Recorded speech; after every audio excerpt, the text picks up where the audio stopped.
Think you're tough? Try surviving an hour in a medieval dungeon. No sunlight, no mercy, just rats, rot, and torture devices designed to break your body and soul. Forget the movies. This wasn't some stone-walled timeout. It was a nightmare you couldn't wake up from, and most didn't live to tell the tale. Think of your first step into a medieval dungeon. You've just been accused of a crime, or maybe not even that. Perhaps you angered the wrong nobleman, or your village whispered that you spoke too freely. You're dragged through a fortress, your hands bound, and you're forced down a spiraling stone staircase. With each step, the light from the outside world disappears. The only thing ahead is blackness, broken only by the flicker of a torch held by the guard escorting you. The deeper you go, the more oppressive the air becomes. It's not just cold, it's heavy, thick with damp and decay. The walls sweat moisture. The air smells ancient, like a tomb that was never meant to be reopened. You're led through a narrow corridor where the ceilings are low, and the path forces you to duck and twist.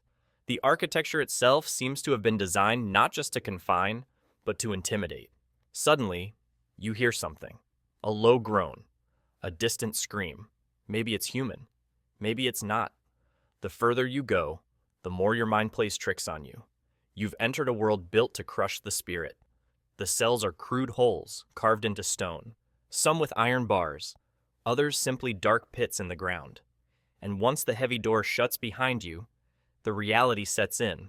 You are not meant to be rescued. You are not meant to be remembered. The moment you enter, your senses are assaulted, not by pain, but by the stench. It hits like a wall. Your eyes water, your stomach churns.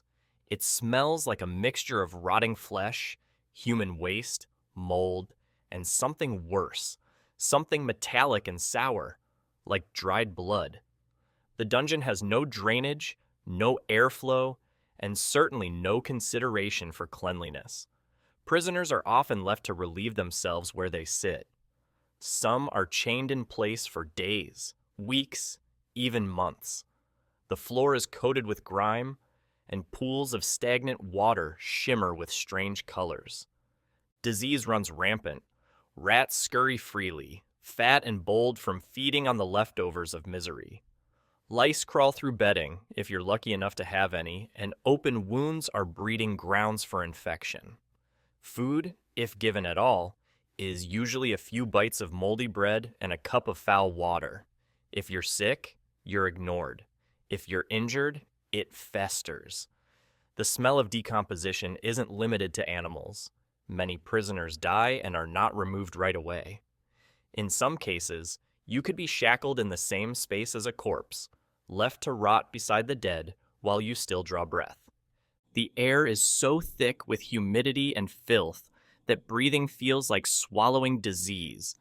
In less than an hour, you begin to feel lightheaded. Your stomach rebels. Nausea sets in. The human body wasn't made for this, certainly not one accustomed to modern hygiene and comfort. And in that moment, it becomes clear. This place isn't just meant to contain you. It's meant to erase you. Contrary to what we see in films, medieval torture wasn't always constant beatings or loud, dramatic violence. It was often quiet, methodical, psychological. Physical torture was simply one tool in a much darker arsenal. The moment you're left alone in your cell, a different kind of torment begins. You're deprived of light. Some cells had no windows at all. You don't know if it's day or night. You lose track of time.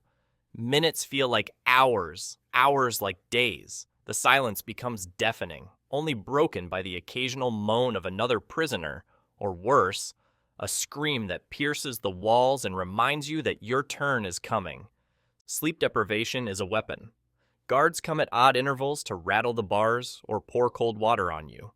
You never rest. Hunger claws at your belly, and thirst dries your mouth to the point of madness.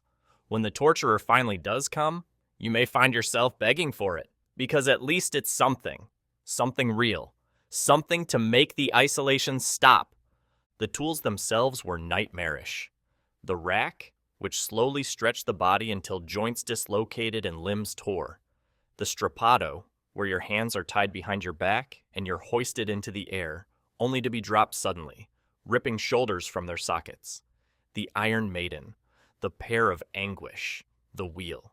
Every device was engineered for maximum pain and maximum fear. But more than pain, they were after your soul. Confession, betrayal, madness, these were their goals. And here's the darkest truth. Many victims weren't tortured because of what they did, but because of who they were. The poor, the powerless, the accused. Guilt or innocence didn't matter. The dungeon existed outside of justice. You were not a person anymore. You were a body to be broken, a mind to be unraveled, an example to be made. You are not alone in the dungeon, and that's not a comfort. Solitude is terrifying, yes, but sharing your space in a medieval dungeon is something far worse. In some cases, you're shackled in a room no bigger than a closet, but even in the larger cells meant to hold multiple prisoners, the conditions are horrifying. There are no beds, no personal space, no privacy. You're lying on the same stone floor as others who are sick, starving, delirious, or dying. Some scream through the night. Others moan softly, endlessly, their minds already broken. You breathe the same foul air. You feel their heat in the dark, pressed against you in the cold. And worse, you can smell their rot when gangrene sets in or wounds fester. You can hear the ragged rattle in their chests as they cough up disease that will soon reach you. Then there are the rats. These aren't the timid creatures we imagine today. They're bold, aggressive, and they've learned to eat anything, flesh included. They chew through clothing, steal scraps of food if they're ever thrown your way, and scurry across your body while you try to sleep, gnawing at fingers or toes if infection or frostbite has already begun. Lice infest your hair and clothes. Fleas burrow into your skin. Every itch becomes a wound, and every wound a threat to your life. Even the smallest scrape might kill you here. Your fellow prisoners are not your allies. Many have gone mad. They whisper to themselves, scream at unseen figures, or stare blankly into the darkness, unresponsive. Others have grown violent. When food is thrown into the cell, there's no sharing, only fighting. Weakness makes you a target. If you collapse, if you fall asleep, if you show fear, someone stronger might take what little you have. Your shoes, your water, even your place by the wall where the moisture doesn't drip directly onto your face from the ceiling. And there's something worse than all of this, the sound of someone dying. It doesn't happen quickly. It's drawn out. Labored breathing, uncontrolled sobbing, sudden outbursts of panic as their body fails them. Sometimes they beg, not just for water or food, but for death. And when they finally go silent, you realize their body will likely stay beside you for days, maybe weeks. The guards don't care. No one checks. The corpse is just another thing to endure. This is the part of the dungeon that most forget. The mental decay. It doesn't come only from isolation, but from witnessing what others become, from smelling death day after day, from hearing weeping in the dark and knowing it's not coming from you yet. It's watching other people break and realizing it's only a matter of time before you do too. You might survive the first hour, but after that, it's not just your body at risk, it's your mind.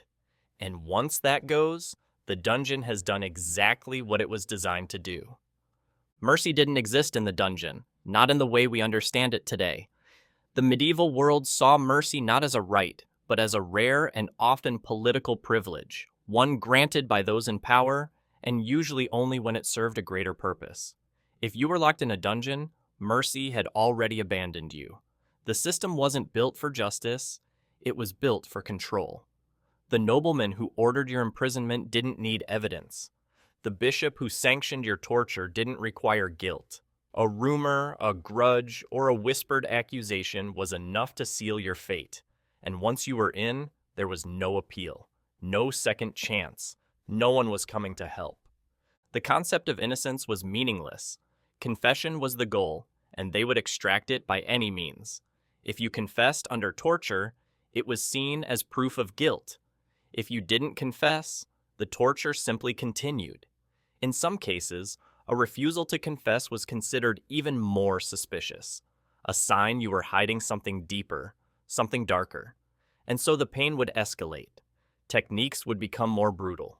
Sleep and food would be withheld even longer. They might bring in your family, threaten your children, or accuse your friends.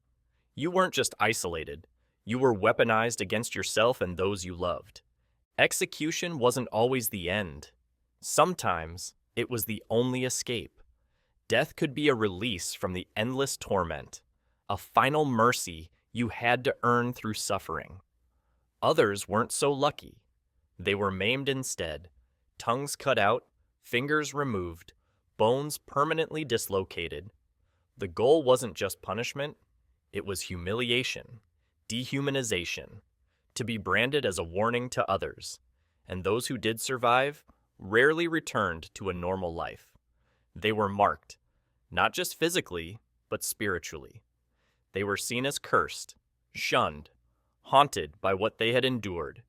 Some went mad and wandered towns as broken shells. Others withdrew completely, consumed by fear of being taken again. Even those who believed in justice, who clung to religion or law, found little refuge in the dungeon. The church had its own prisons. The Inquisition, for example, was infamous for its secret trials and brutal methods. Heretics were tortured not just for punishment, but for redemption. Pain was seen as purifying. A soul could be saved, they believed, through physical suffering. This twisted theology justified unspeakable acts, and it left prisoners with an impossible choice: deny your beliefs and live, or remain faithful and be destroyed.